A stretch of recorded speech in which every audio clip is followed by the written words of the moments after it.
và trong đó thì trao cho mọi người cái cơ hội là mọi người được thể hiện cái quan điểm của mình ngay tại trên sân khấu này. Và từ đó thì đến việc là tự giải quyết các vấn đề, tìm ra các cái giải pháp để giải quyết các vấn đề chung. Trong kịch tương tác của tôi thì nó sẽ không giống với cái màn kịch lúc đầu mà các bạn vừa xem về Kéo Vợ. Nó sẽ khác với kịch truyền thống, bởi vì lúc nãy thì các bạn sẽ chỉ là người xem kịch mà thôi.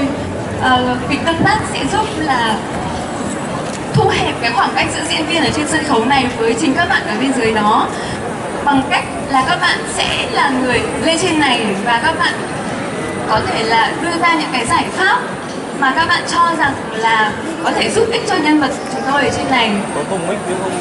Bằng cách là trong vở kịch chúng tôi sẽ có một cao trào, và trong cái cao trào đó thì nhân vật chính diện của chúng tôi không đạt được cái mong muốn mà bạn ấy muốn, và các bạn ở dưới, nếu các bạn có một cái phương án khác, một cách giải quyết khác thì các bạn hô và các bạn giơ tay lên và các bạn nói dừng lại ở bất kỳ một bạn nào trong vở kịch, và tôi sẽ mời các bạn lên đây và các bạn sẽ thay thế nhân vật của chúng tôi bằng cái cách mà các bạn đưa ra. Các bạn sẽ diễn cùng với đội kịch của tôi.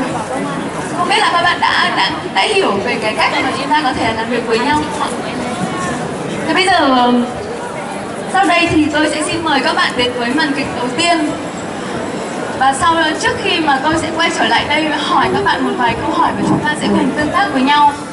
Và bây giờ xin mời các bạn đến với màn kịch số 1 mang tên Yêu Hơn Cả Mạng Sống. Xin mời. Và trước tiên có thêm một cái để chúng ta có thể truyền năng lượng cho đội kịch của mình, thì trong kịch tương tác chúng tôi sẽ có một cái chỉ dấu.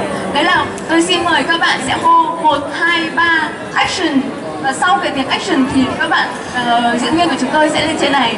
Và các bạn có thể nói cùng tôi được không ạ? 2, 3 action. Lại ạ. 1, 2, 3 action.